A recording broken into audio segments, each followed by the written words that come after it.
Welcome to Morbidology. I'm your host, Emily G. Thompson, author of Unsolved Child Murders, Cults Uncovered, Mysteries Uncovered, and co-author of Unsolved Murders, True Crime Cases Uncovered. Join Morbidology on Patreon for exclusive episodes of Morbidology Plus, exclusive merch, ad-free and early release episodes, and much more. Abington Township is a safe, close-knit community located in the first-ring suburb of Pennsylvania in the United States. There's around 55,000 residents, mostly drawn to the area due to its accessibility, affordability and diversity. In 2016, a teenage girl was reported missing in Abington Township. The investigation would be hampered by her adoptive mother's reluctance to assist investigators. This only begged the question, did she know more than she was letting on?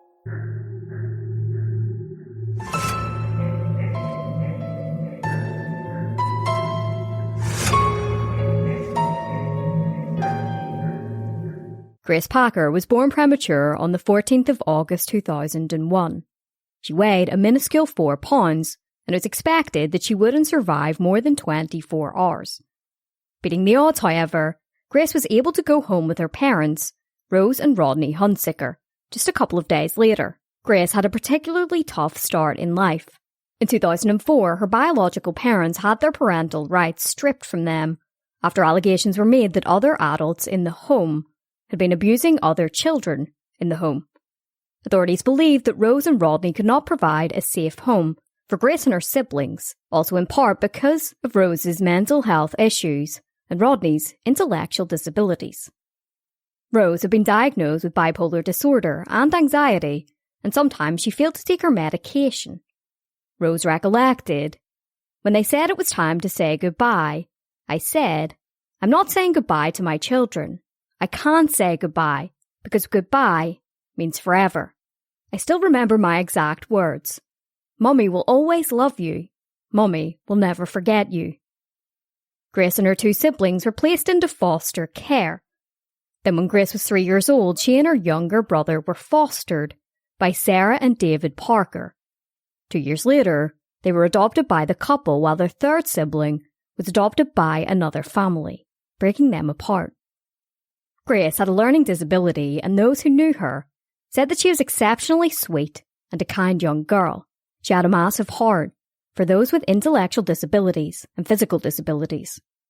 She'd been a student at Abington Junior High, where she was known as a caring and good friend to her fellow students. She looked out for the lonely children at school, making sure to befriend them. There was Jackie Horst's son, a young boy who had autism, and Grace always sat with him at lunch. As Jackie said, she showed patience for him and kindness towards him. And he always thought that she was really pretty and so nice. She didn't really mind some of his quirks. Grace's friend, Kelsey Bakshi, said, "She was always caring, and when she saw me feeling upset or when she saw me in tears, she always gave me a hug." As mentioned, Grace had a learning disability and she suffered from a speech impediment. But she didn't let these things consume her life, and she honestly did thrive, and she made friends with ease. Sarah had experience in the foster and adoption services.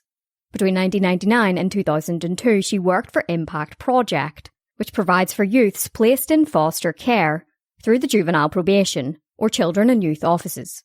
After this, she worked for the Northampton County Children and Youth Family Division. So on paper, it certainly seemed like the perfect match. But unfortunately, that wouldn't be the case. Sarah had worked as a supervisor for adoptions from 2002 until 2010, when she was suspended without pay over allegations of misconduct. This suspension had come just the day after her husband, Grace's adoptive father, David, was accused of sexually assaulting Grace between the years of 2006 and 2010. 2 months later, David was charged with more sex crimes when another foster child of the couple, who was now 18 years old, came forward to state that he had sexually assaulted her when she was 15 years old. This foster child had learning disabilities, and she said that Sarah was well aware of the sexual abuse, yet she did nothing to stop it. The sexual abuse of the other foster daughter had been uncovered when another foster daughter of the Packers, Crystal Rodak, found photographs and videos of David sexually abusing the foster daughter. Crystal contacted her juvenile probation officer, who in turn contacted the police, who began an 18-month investigation. The following year, David pleaded guilty in both cases, and he was sentenced to between 6 months to 3 years in one case and 1 year to 5 years in the other. In 2016, David was paroled and was required to register as a sexually violent predator under Megan's Law. Following his release, he filed for divorce against Sarah, and he was granted a no-fault divorce. At the time, Sarah had a new boyfriend, Jacob Sullivan, and Grace was now 14 years old. Grace was living with Sarah and Jacob and her 12-year-old brother in the 800 block of Tennis Avenue, Abington Township, Pennsylvania. On the 11th of July 2016, Sarah filed a missing person report with the Abington Township Police Department. She said that Grace had vanished from her bedroom 2 days earlier and that she had stolen $300 before leaving. According to Sarah, she had sent Grace to her bedroom after an argument over Grace's request to go to a friend's house. She claimed that she hadn't initially reported Grace missing because she had run away for days at a time beforehand.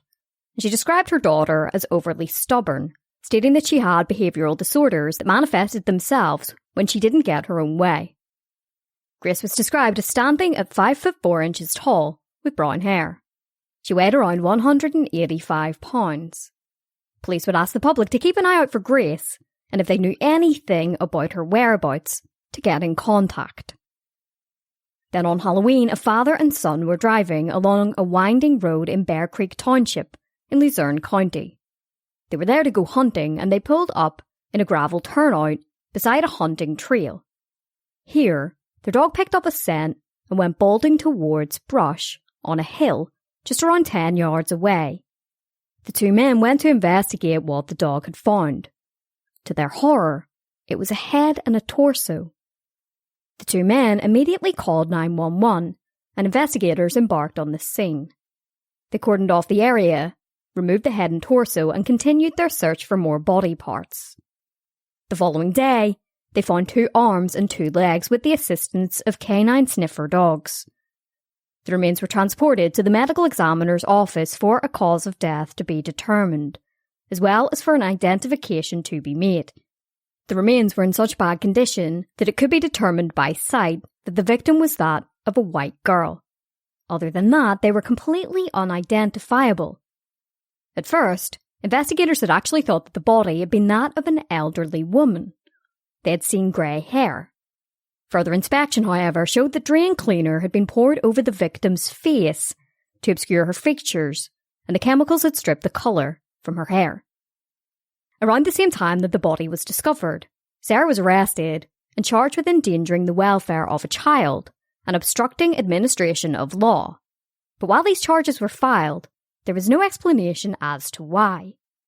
With time, however, these explanations would come.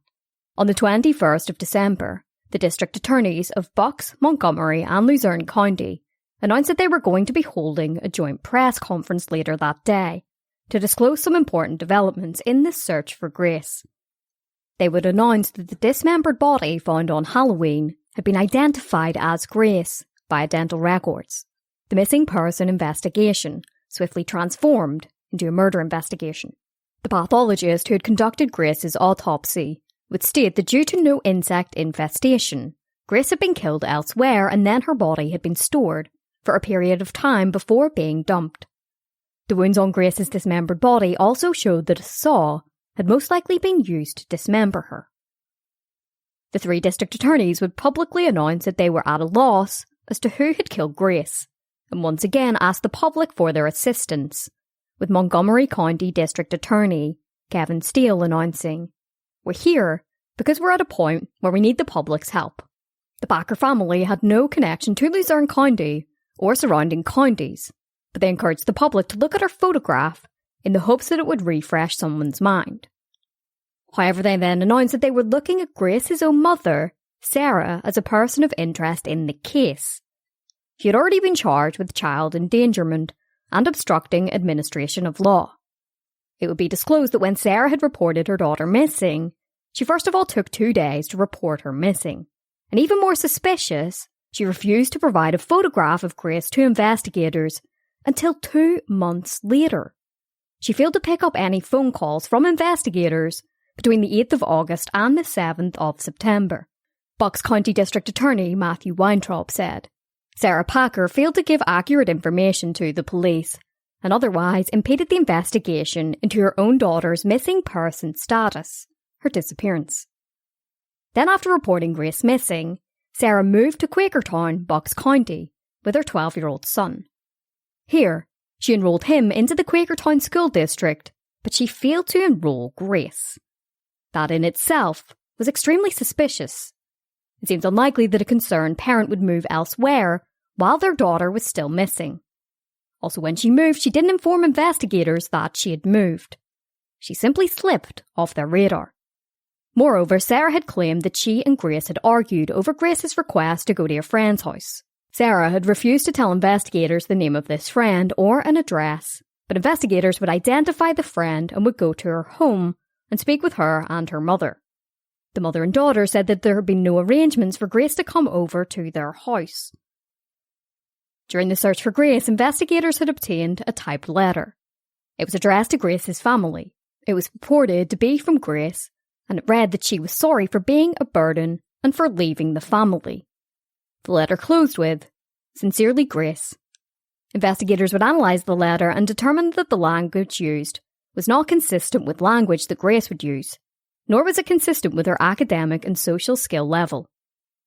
Investigators would also speak with other members of the Packer family, including Grace's father, all of whom said that they had last seen Grace alive at a family picnic on the 4th of July. They said that they had no idea that Grace was missing until recently. Now, Sarah had told investigators that the entire family knew that Grace was missing from the moment she went missing. This was another blatant lie on Sarah's part. When investigators finally tracked Sarah down, Abington Police Detective Cindy Pettinato told Sarah that she needed Grace's medical records and other information. She informed her that she wanted to enter Grace into a national database in case Grace was discovered deceased without any identification. Sarah responded, "Oh, okay. I was going to call you tomorrow to see if you had heard anything." Sarah certainly didn't elicit the emotions that one would expect of a parent of a missing child. It was noted as well that she never made any statements on her Facebook account about Grace being missing. Instead, she posted about minor incidents, such as suffering from a migraine headache or not getting enough sleep. Further investigation would show some ominous purchases on Sarah's credit card, including 56 over-the-counter pain medications. It would also be discovered that between the 1st of July and the 10th of November, Sarah had spent more than $3,600 in Social Security disability funds that were intended for Grace. Each month, Grace received $700 in Social Security checks, and in August, while Grace was still missing, Sarah had updated the disability forms without even mentioning that Grace was missing. With Sarah behind bars, investigators asked the public to please get in contact with them if they had seen Grace or Sarah, either individually or together in public places, regardless of how insignificant they believed their information was. Bucks County District Attorney Matthew Weintraub said, "Let us be the judge of whether that information is significant or insignificant. We need the public's help today." Just the day after it was announced that Sarah had been arrested and the body identified as Grace, Sarah's bail was reduced to $10,000 and she was released from jail. It would be revealed that the $1,000 needed for Sarah's release had been posted by her boyfriend, Jacob Sullivan. The new year would pass with no new developments in the case, at least publicly. However, behind the scenes, things were moving quickly. On the 6th of July, it was announced that somebody had been arrested for the murder of Grace. It was Sarah's boyfriend, Jacob. He had been taken to Abington Hospital Jefferson Health after he had taken a drug overdose. Inside his home, investigators had found a handwritten suicide note which was addressed to his babies. In the note, he wrote that the lying police and the media had made it impossible for them all to live. He wrote, "I know you will always know that we had nothing to do with this, no matter what lies they tell. Be brave, stand tall, and do your best to be stronger than I was. Peculiarly, just a couple of hours later, Sarah was also taken to hospital after a drug overdose. A woman who had lived with the couple found them both unconscious after ingesting a fatal amount of prescription medication. After being in the hospital for a couple of days, Jacob told several hospital workers that he needed to make a confession. He then admitted that he was the one who had killed Grace. He then made another full and detailed confession to investigators over the course of 18 hours. The following details are extremely disturbing and detail the sexual abuse and murder of a child. Listener discretion is strongly advised. Grace's murder had been part of a rape-murder fantasy that Sarah and Jacob had shared. They had been planning on raping and murdering Grace since fall of 2015. At the time, Grace had been staying with a relative in North Carolina, and she had spent several happy months here. She had essentially been shipped off to the relative's house, and the relative took Grace under her wing. She enrolled Grace into school, and she became an integral part of the family. She was being cared for by Katie Heiserer, who was the cousin of David. Things didn't work out, and Grace had to return to Sarah. The initial plan was to kill Grace straight after she returned to Philadelphia. On the morning of the 8th of July, Sarah and Jacob drove Grace from their home in Abington to the home in Quakertown. Grace was still in her pajamas and sleepy, completely oblivious as to what the sadistic couple had planned. After they entered the home, Jacob hit Grace several times in the face, splitting her lip. They then forced Grace up the stairs to the 3rd floor of the home. Here, Grace was raped by Jacob, who had taken Viagra in preparation, as Sarah watched. Afterwards, Sarah left the home to go and buy some Tylenol PM and some diphenhydramine to sedate Grace. She and Jacob told Grace that the medication would help the pain she was feeling from the assaults. Grace threw up the initial dose of drugs that the couple gave her, and they then forced more down her throat, before bounding and gagging her and leaving her alone in a cedar closet in the sweltering hot attic to die. The couple then left and returned to the other home in Montgomery County. In the early morning hours, Jacob and Sarah returned to the home, expecting to find Grace dead in the closet. Grace, however, was not dead, despite the fact she had ingested a lethal amount of drugs and had been left gagged and hogtied in a confined space in the hot attic. Grace was still alive, and she was still conscious. She had managed to escape some of her bindings and spit the gag out, but she had been unable to escape. Jacob responded by strangling Grace to death. He placed his arm around her neck and squeezed as tightly as possible.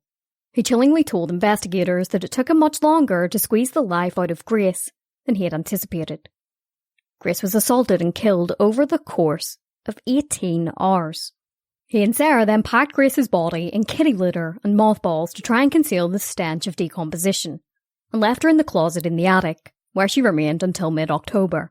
The couple were spooked by a visit from investigators, so they decided they need to dispose of Grace's body. They dismembered her in the bathtub with a saw that Sarah had purchased. Investigators had found a receipt from the 16th of October for a bow saw and 2 extra blades, and CCTV footage from inside a Tractor Supply store in Richland Township had captured Sarah purchasing the items. After dismembering Grace, Jacob and Sarah placed the body parts into 2 plastic bags. They then put these plastic bags into the trunk of Jacob's car and began to drive north. They didn't have a specific disposal site in mind, but they travelled along the back roads so as to avoid detection, and then they dumped Grace's body in Bear Creek Township, in an area that they thought was remote enough. Then in December, after Grace's body was identified, and after Sarah was named as a suspect, Jacob and Sarah had entered into a suicide pact. They attempted to take their own lives by overdosing on prescription medication. They had been found by Catherine Albright, who had been in a polyamorous relationship with the both of them. She denied any knowledge of the suicide pact and denied any knowledge of the murder of Grace. Both were sent to Abington Memorial Hospital, which was where Jacob made the confession to the murder. He additionally admitted to investigators that he had sexually assaulted Grace twice in the days leading up to her murder. He had described himself as a closeted rapist and prepared himself by watching violent rape fantasy porn. Jacob was arrested and appeared in court to be arraigned on 19 charges, including criminal homicide, rape, kidnapping, abuse of a corpse, and other similar charges. As he shuffled into district court in Newtown Borough, he mumbled, "I'm sorry for what I did."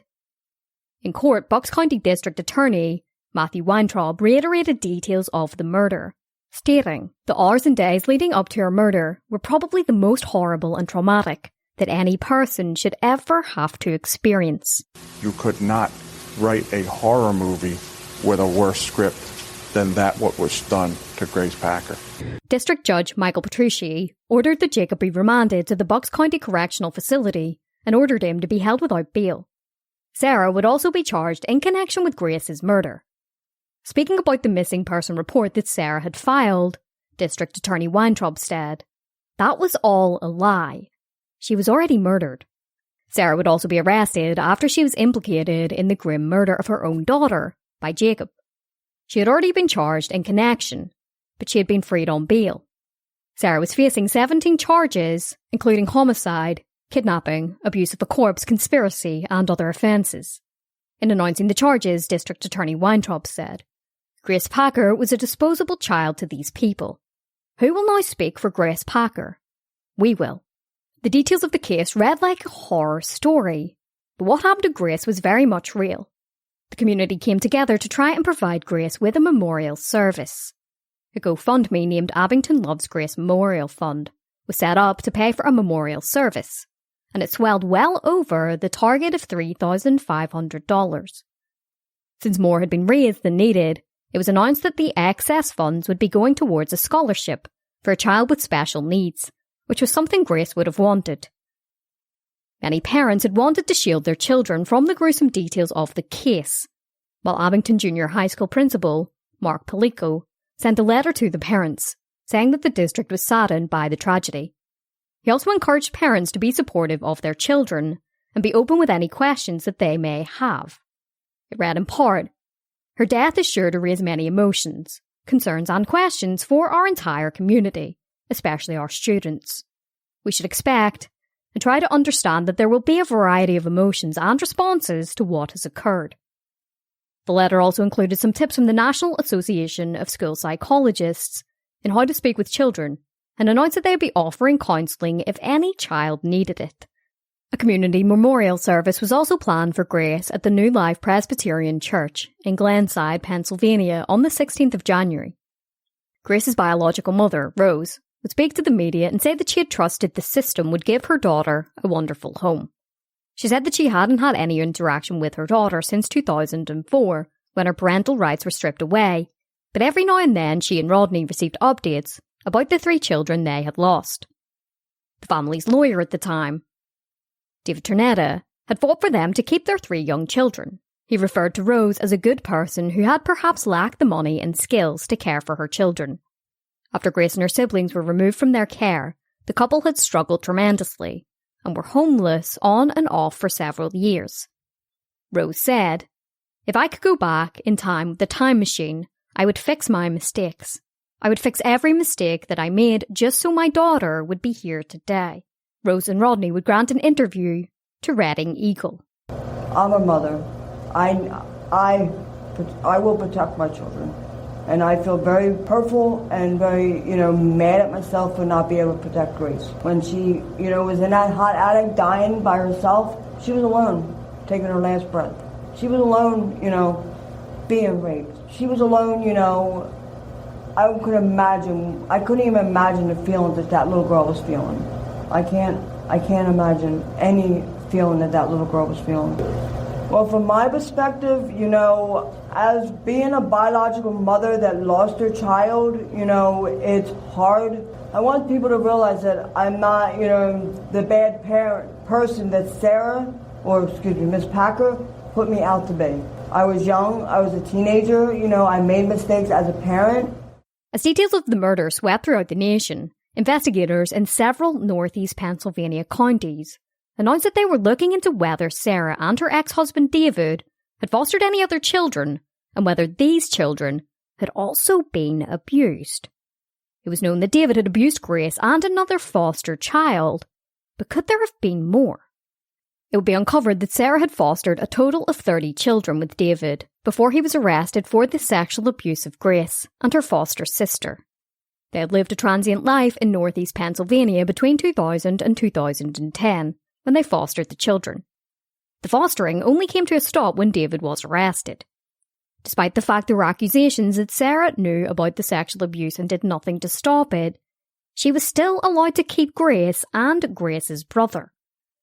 Sarah had written in a 2002 application to be an adoption caseworker that she found being a foster mother very rewarding.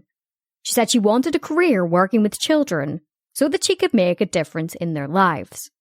She wrote, "I know that wherever my career takes me, it will be in a position where I can benefit my fellow humans." The State Department of Human Services also announced that they were going to be opening up an investigation. Under the 2009 law, known as Act 33, the Department and county children and youth agencies must conduct an investigation when a child 21 or under dies or nearly dies while a ward of the state, or even just passing through protective services programs. They had a child death review team, which consists of medical professionals, social workers, coroners, prosecutors, children and youth agencies, nurses and others. The review would need to investigate how and why the child died and whether anything could have been done to prevent the death, and whether anything needed to be done to prevent a similar thing happening again. The review would also be looking into the 30 former foster children. Grace was well known to protective services in several counties, and some questioned whether an Act 33 review was adequate. Many believed that an independent review was needed. On the 16th of January, Grace's memorial was held, and hundreds of people would show up to pay their respects for the tragic teenager. It was led by Reverend Mark Davis, who said that the horrific details of Grace's murder must not be swept under the rug. He said, "It is exceedingly painful to learn what has transpired, but it's essential that it be exposed, so that we as a community can consider it and learn from it in the future and better protect the vulnerable among us."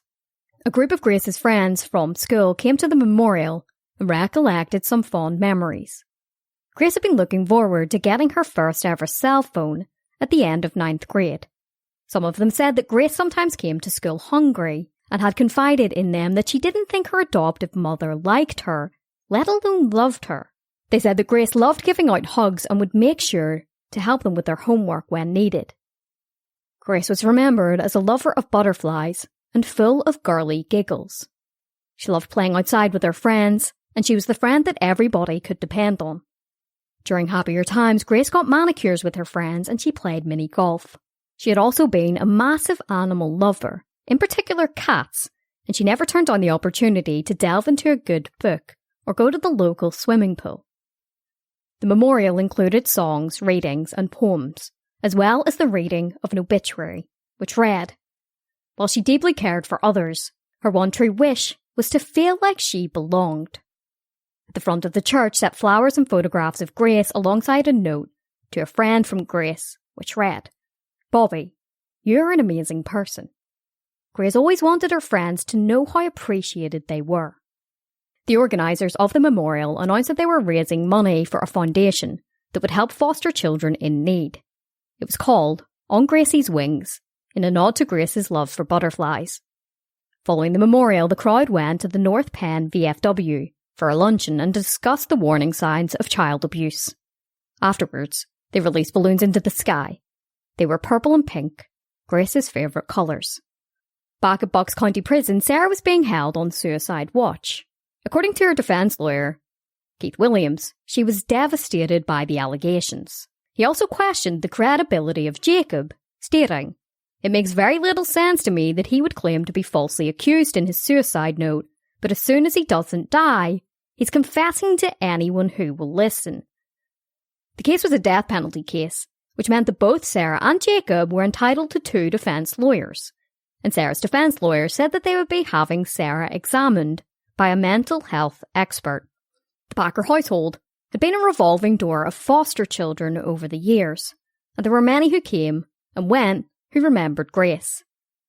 There was Jade Tenzanaka, who is now 27 years old. She would tell the Columbus Telegram that it was evident that Sarah preferred Grace's brother over her, stating she was more demanding on Gracie to be normal. But Gracie is not normal. Gracie had a learning disability. She recollected how on one occasion Sarah had been watching CSI and casually mentioned that if she were ever to kill somebody, she'd dismember the body and burn it. The other foster daughter that David had sexually abused would also speak with the newspaper. She said that she was moved into a third-floor bedroom, which was close to the one that David shared with Sarah. At night, she would be tied to a bedpost, and then in the morning tied to a chair and gagged by David. He forced her to wear revealing clothing and forced her to diet. All while this was going on, David was sexually abusing her, and she felt as though there was nowhere to turn. She revealed to the newspaper that she had attempted suicide on 2 occasions and was hospitalised. The foster daughter said that she had no idea that Grace was also being abused by David, and said that Sarah must have known what was going on. She lived in the house with them after all, and she was an experienced adoption caseworker with a psychology degree. It seems highly unlikely that she had no idea that her husband was sexually abusing 2 children in their own home. After David was arrested, Grace really shouldn't have been returned to the home where she was sexually abused. But Sarah most likely got a rubber stamp vetting because of her experience with adoption services. Even if it were to be believed that Sarah had no idea what was going on inside her own home, she had failed to provide a safe environment for Grace and the other foster daughter. Grace wasn't only failed by those entrusted to care for her, but she was failed by the system as well. The now-grown foster daughter said that she had seen Sarah treat Grace horribly, stating, "Some parts of Grace's body didn't work like ours, and you'd have to tell her more than a few times to do things. And Sarah didn't like that. She yelled, she screamed, she hit her, she was just a big bully to her." Many of the foster children of Sarah said that Grace was often beaten and locked in her bedroom. She would come home from school happy, but as soon as she entered the front door, that smile would be wiped from her face. Jenny Heath Moyer, who knew Sarah through church, said that it was apparent that Sarah doted on her adopted son, but despised Grace. On one occasion, she even told her that she sometimes slipped Grace a sleeping tablet. Before the end of February, Jacob would waive his right to a preliminary hearing, which meant that they would be proceeding straight to trial. Meanwhile, Sarah was charged with stealing government checks. The charges were in relation to the government benefits she continued to collect that were meant to go towards Grace's care. They were being collected after Grace had been killed. The charges included felony counts of theft by failure to make required disposition of funds received, tampering with public records or information, misdemeanor misapplication of entrusted property, and property of government or financial institutions. Between July and November, Sarah had received a total of $3,560 in Social Security payments, as well as $837 in adoption subsidies from Berks County. A month after Grace was killed, Sarah had filled in Social Security Administration forms so that the money would keep coming, even writing in one form that Grace needed constant supervision, was argumentative, sexually inappropriate, manipulative, and complained that she stole and lied. She wrote, "Grace is impulsive and makes dangerous decisions. She sexually acts out with peers, younger children, and older men." She had then faked Grace's signature. Early the next month, allegations would be made that the Impact Project, where Sarah had worked between 1999 and 2002, had been informed about Sarah possibly exhibiting abusive behaviours while she was acting as a foster parent. The Impact Project never reported this information to the county. As it transpired, there had been 2 other foster children to report abuse from Sarah and David. One of them was Jessica Law, who had been placed with the Packers when she was 16 years old. She informed the Impact Project that Grace, who was only 4 years old at the time, was forced to pick up dog feces, and that her younger brother once grabbed a kitchen knife when he was left unattended. She also said that David was overly affectionate with the girls. After reporting the concerns, nobody ever followed up with Jessica, and just a few days later, she was sent to live with a family in Montgomery County. The Impact Project failed to act on these reports, leaving Sarah and David to abuse their children in their home with impunity. After this was made public, Lehigh County announced that they would be suspending taking referrals from the Impact Project. There would be another disturbing revelation shortly thereafter. when it was revealed that in 2008, a formal child abuse complaint had been lodged with the state that David was hurting Grace. According to the report, another foster child, Carmen Harris, had made the allegation that David had beaten Grace with a foot-long orange strap. She also said that she had seen Sarah and David beat Grace when she did not follow their commands. Even more horrific, Grace herself told school officials in 2008 that she was being beaten at home. However, the Lehigh County Office of Children and Youth Services determined that the allegations were unfounded. The case was moving quite rapidly through the justice system, and prosecutors announced that they still hadn't decided whether they would be seeking the death penalty. Aggravated circumstances did exist to seek the death penalty, because Grace had been kidnapped and tortured before she was killed. Both Sarah and Jacob would plead not guilty to the charges, and shortly thereafter it was announced that prosecutors would be seeking the death penalty against both of them if convicted. In early August, Rose and Rodney, Grace's biological parents, said through their attorneys that they were wanting to become administrators of Grace's estate so that they could sue the social service agencies that placed Grace with Sarah.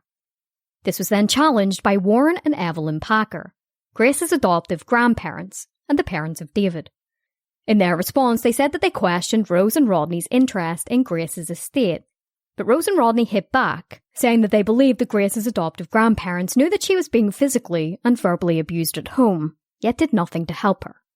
According to Warren and Evelyn, on the few times they did see David and Sarah abuse Grace, they intervened.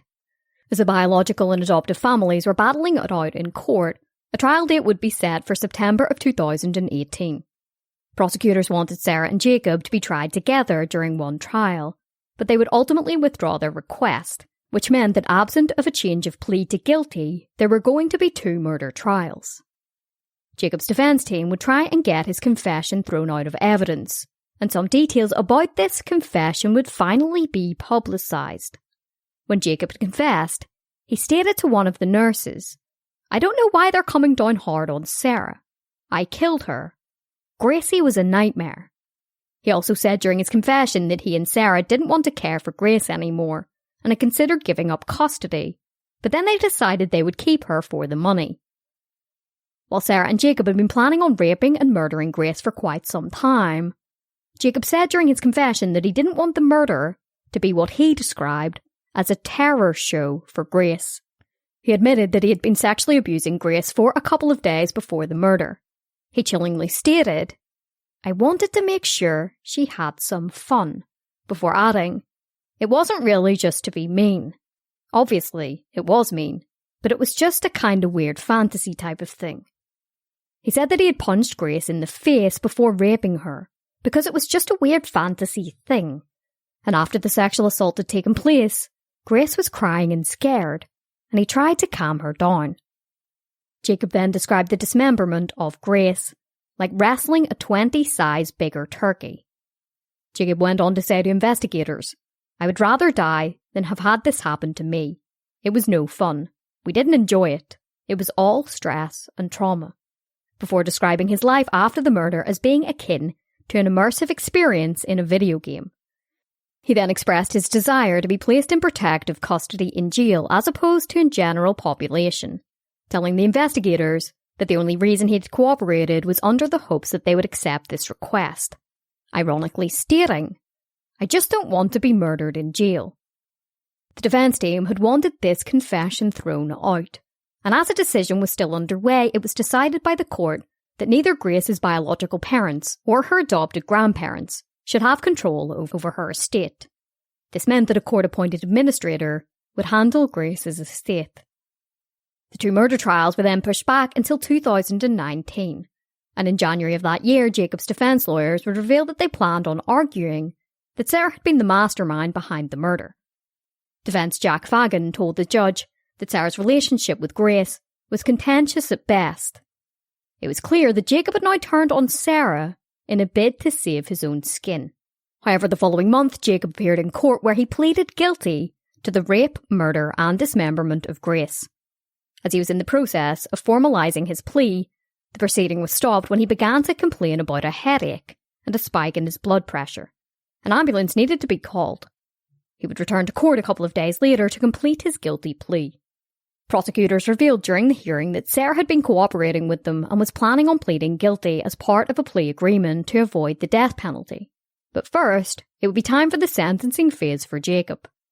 It would be up to the jury to determine his fate, life in prison or a death sentence. The prosecution would be gunning hard for a death sentence. During the opening statements, District Attorney Weintraub said that Sarah and Jacob had decided together that Grace was not worth the air she breathed. He asked, "What is the worst thing you can think of to do to a child? Because in this courtroom, we're going to check all those boxes." Jacob's defense team would desperately try to save their client's life by alleging that he had been dominated by Sarah, who they contended had a history of sexually abusing children. Defense Jack Fagan said that Jacob should get the same sentence as Sarah, a life sentence without the possibility of parole. He said, Sarah Packer was the driving force in the intent, the planning and the execution of what happened to her daughter. The details of the case were read aloud for the jury, and a handful of people testified. Detective Cindy Pettinato, who had investigated Grace's disappearance, told the jury how Sarah seemed totally unconcerned that her daughter was missing, and that she quickly disposed of her daughter's belongings. She told the jury that after Sarah had moved house and not informed anybody, she left her a voicemail demanding to know why she was dodging her calls, and how would her daughter find her if she returned home and they had moved. When Detective Pettinato finally caught up with Sarah at her new home, she noticed that there was no bedroom made up for Grace, just her younger brother. There were family photographs dotted throughout the home, but there was not one single photograph of Grace. Unbeknownst to Detective Pettinato, as she spoke with Sarah downstairs, Grace was dead in the attic. It was this meeting that spooked the couple into dismembering Grace's body and disposing of her. Graphic photographs showing Grace's dismembered body parts were shown on a large screen, as Cody Blakesley, one of the hunters who had found her body, testified. There had been a warning before the photographs were displayed. Other photographs displayed included the attic closet, where Grace was left to die. There was a clump of hair and a broken piece of zip tie, only a small indication of the horrors that had been inflicted on Grace. Afterwards, Elisa Kehoe would testify. Elisa was a nurse at Abington Memorial Hospital. She had been assigned to watch over Jacob following his suicide attempt. She said that Jacob suddenly started talking to her about the murder of Grace, telling the jury, "He told me that he killed Grace. He told me that he liked it." Jacob then went on to say to the nurse that Grace was the worst thing that ever happened to their family, and told her to go and look in the attic of their home. More details of Jacob's confession would be revealed during the sentencing phase, and they were extremely chilling. Jacob had said that as the attack was unfolding, Sarah watched. Grace looked towards Sarah and pleaded for help. Jacob said she wanted Grace to say that she wasn't going to save her. She got off on that. I did too, to tell you the truth. He recollected that Grace had fought for her life. She was zip-tied, but she had fought against the chokehold that she was placed into by Jacob. He told investigators that he said to Grace as he choked her, "Just go, honey, just go. It's okay, honey, it's time to go." He chuckled as he described how long it took for Grace to die, and said that him raping somebody was a lifetime fantasy he had had, and one which Sarah had wanted him to act out on Grace, allegedly because she was rebellious. He said, "She was really mad at Grace. It was a, I can finally control you type of thing." Jacob called Grace a maelstrom, and said that he and Sarah had decided that killing her as part of their shared fantasy would bring peace to their home, which consisted of the two of them, Grace's younger brother and Catherine, their polyamorous partner. He contended that Catherine had no knowledge of the murder. As part of Sarah's plea agreement, she needed to testify at Jacob's sentencing hearing. She essentially admitted to everything that Jacob had said in his confession. She admitted to helping carry out the plot, and even that she had told Grace, "I can't help you anymore. This is your life now," before she was killed. She said that she didn't even want to help Grace. In a true testament to how depraved she was, she told the jury, Grace had become, for lack of a better word, a non-entity. She just didn't exist anymore. I wanted her to go away. She claimed that Grace had a discipline problem and was a very difficult child, a child that she hated, and a child that she wanted dead. She admitted that she had helped bind Grace and stuffed a ball gag into her mouth. District Attorney Weintraub bellowed to Sarah, "Is it fair to say you're an utter and miserable failure at being a worthwhile human being?" Jacob's defence team would bill Sarah as the mastermind, but Sarah told the courtroom that it had been Jacob's idea to rape Grace. She said, "I got wrapped up in Jake's fantasy. I didn't think I could tell him no without losing him." She revealed that their initial plan wasn't to kill Grace, but instead to keep her locked in the attic for years so that Jacob could rape her whenever he wanted. But then reality set in of what they had done, and they decided there was no going back. She added, "So he decided that it was time for Grace to die." The defense would call on several of Jacob's relatives. They spoke about his life in Wisconsin, where he had been born, and then San Francisco, where he lived as a teenager. They revealed that his mother was an alcoholic who moved him to Pennsylvania with his stepfather, where he was forced to become a Jehovah's Witness. His father, Charles Reinser, said, "I'm here because I love him. I still can't believe it. Jake was always gentle and loving." They also called on a psychologist who said that it was his opinion that Jacob had been substantially dominated by Sarah. Under cross-examination, however, he admitted he had no way of knowing whether Jacob was lying during their interviews, so that he came off in a favourable light to Sarah. The psychologist also claimed that Jacob had been sexually abused as a child by a man and woman, acting together, but no family member who testified mentioned this. A number of relatives would testify about the impact Grace's murder had on them. It was a very poignant moment because everything the jury had heard up until this moment had been pure hatred from Jacob and Sarah. It showed that there were people out there who had cared for Grace and who had loved her. David's cousin, Carrie, said, "It sickens me to know that Grace was abused, tortured, and literally thrown away like she was a piece of trash. Grace is in a better place now, free from evil and pain." Photographs of Grace from happier times were also displayed in the courtroom. There were photographs of her sitting in a cab, of her uncle's big ring, playing in the sand on the beach, at a pool party, and eating birthday cake. Ironically, none of the photographs showed any time that Grace was with Sarah. All of her photographs were taken from when she was with other relatives. There would also be a statement from Grace's younger brother, who is now 14 years old himself. He said that the only way he could bear the loss of his sister was if adults knew her story and then acted to prevent child abuse. He said that if Grace knew that she could save other children by giving her own life, she would have asked, "What do I have to do?" He described his sister as a hero and ended his statement with, "Watch out for all the kids so that a loss like Grace's loss never happens again. Do your best to help kids who can't help themselves."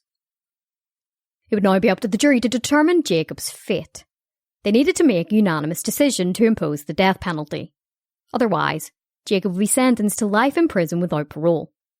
Jacob Sullivan would ultimately receive a death sentence. As the verdict was read aloud, he showed no emotion. As Judge Diane Gibbons imposed the sentence, she said to Jacob, "You have no soul."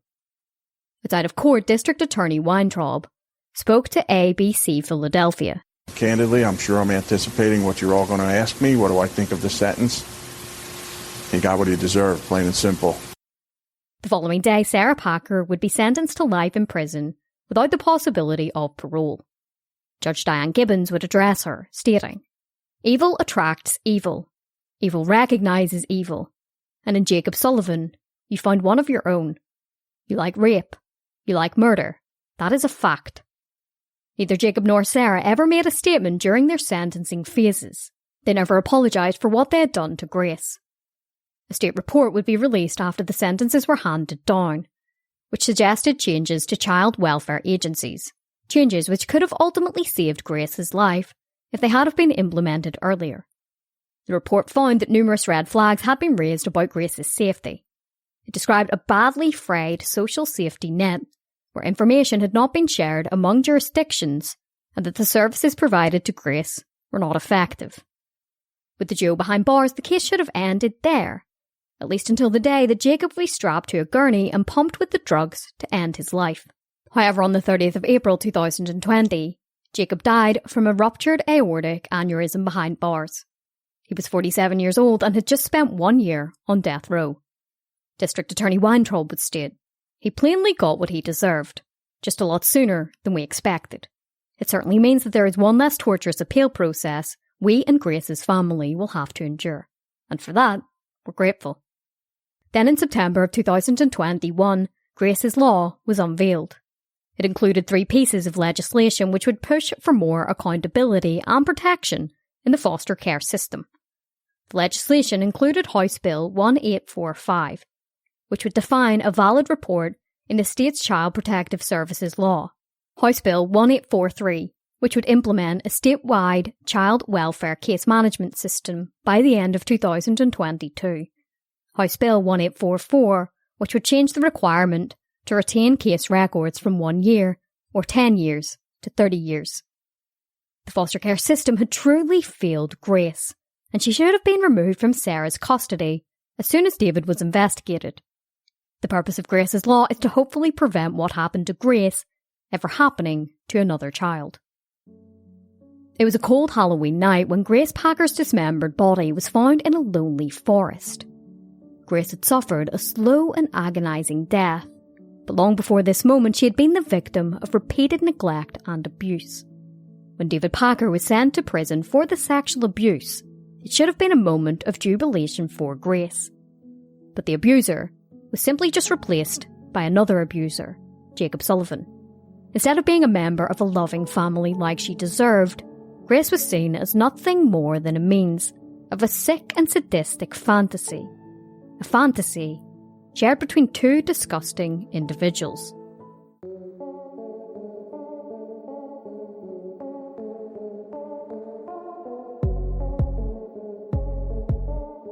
Well, besties, that is it for this episode of Morbidology. As always, a massive thank you for listening. I'd also like to say a big thank you to my amazing new Patreon supporters, Louise, Lorraine, Alex and Cable. The support on Patreon seriously goes such a long way. If you'd like to support the show on Patreon, the link is in the show notes. When you join, I send out a handwritten thank you card, as well as some exclusive merch. You also get ad-free and early release episodes and bonus episodes of Morbidology Plus. These episodes aren't on the regular podcast platforms and are exclusive to Patreon. If you didn't know yet, I'm going to return to CrimeCon in London in June of 2022.